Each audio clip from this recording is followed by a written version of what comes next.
This is John King. I'm speaking with Lee Siegel. He's the senior science writer at the University of Utah Communications Office. I understand that there's been some new discoveries in Yellowstone National Park, and you've been able to kind of work with the scientists on this. I was hoping you could give us a quick explanation about what's been uncovered. Sure. Team of seismologists from the University of Utah did seismic tomography, which is looking under the earth using earthquake waves, just like you look inside the human body to do a CAT scan using X-rays.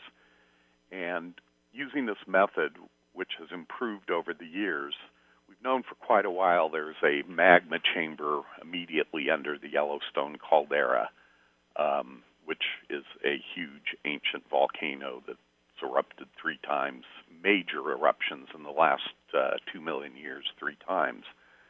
And we've known about the magma chamber under there for years. It's about 3 to 9 miles under the surface, and it's pretty big. The size of it had been thought to be about 1,000 cubic miles, which is the size of the Grand Canyon.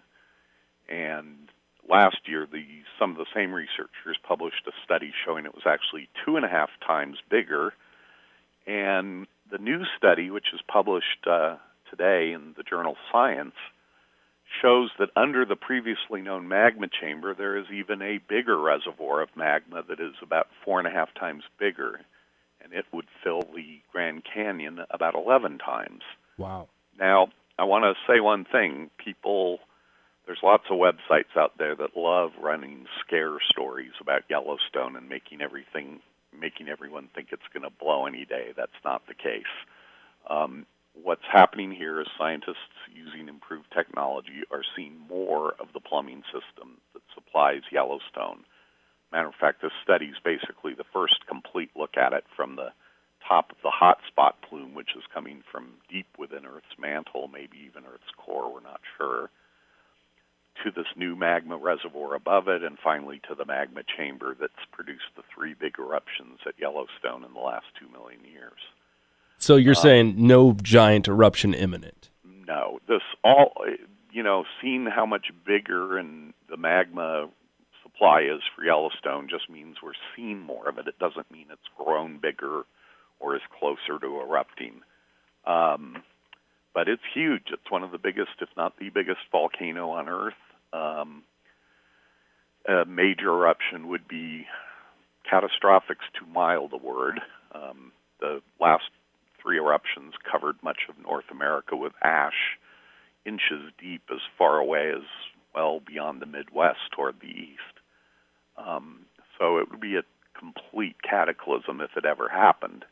But this is geologic time, and the chance of it happening in any given year, our scientists have estimated, is about 1 in 700,000. You're much more likely, if you live anywhere near that area, to die in a big earthquake than a supervolcano eruption. Earthquakes happen on a much more frequent basis. The big ones probably every 800 to 1,000 years, if I'm recalling the number correctly. The last big one you may recall up there, a lot of people in your area may remember, was the Hebgen Lake earthquake northwest of Yellowstone back in 1959 that killed, I'm forgetting the exact number, but 28 people, most of them in the big landslide that formed Earthquake Lake below Hebgen Lake.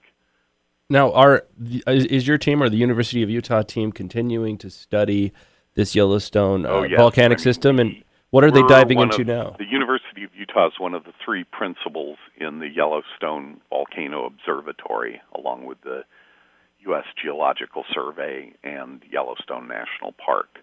We basically, our seismologists, I should say, operate the network of seismometers that are placed throughout Yellowstone and Grand Teton National Parks and surrounding areas to measure the seismicity there. And as a matter of fact, those earthquakes are how they made the pictures of what's underground that is coming out in this new study. What, they kind of use like a giant sonograph? It's like computer tomography for medical, CAT scans, except they're measuring earthquake waves as they travel through the earth, and the waves travel more slowly through soft, hot rock than through cooler, more solid rock.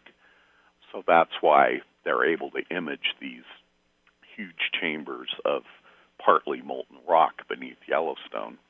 One popular misconception I might clear up is that, they're not molten rock.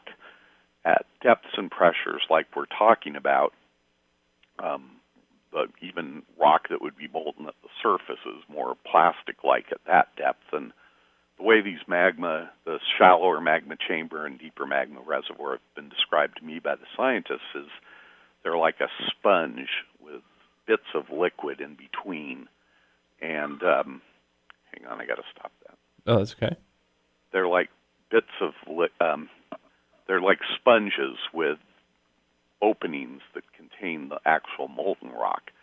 But the upper magma chamber, the one that's produced the big eruptions in the last 2 million years, it's actually only 9% rock that's really molten.